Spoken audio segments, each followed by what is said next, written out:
गुणन का तत्समक अवयव किसे कहते हैं?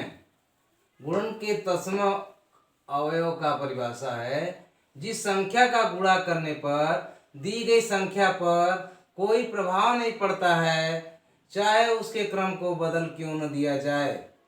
जब उसके क्रम को बदल दिया जाए तो भी उस दी हुई संख्या में उस संख्या का गुणा करने पर कोई अंतर नहीं आता है, तो वह संख्या उस संख्या को गुणन का तत्समक अवयव कहते हैं।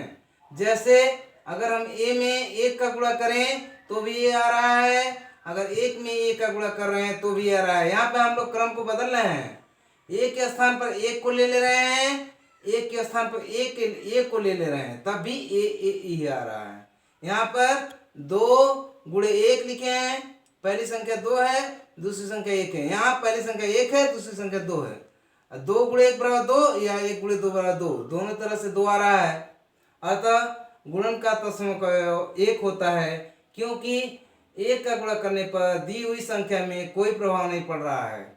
यहाँ पर भाग में देखते हैं, भाग का तत्समक अवयव कोई संख्या नहीं होती है। अगर 1 का भागा 4 में दे रहे हैं तो 4 आ जा रहा है, 1 में 4 का भागा दे रहे हैं तो 1 बटे 4 आ जा रहा है। उसका मान दशमलव में आ रहा है, इसका मान क्या है? पूर्णांक में आ रहा है।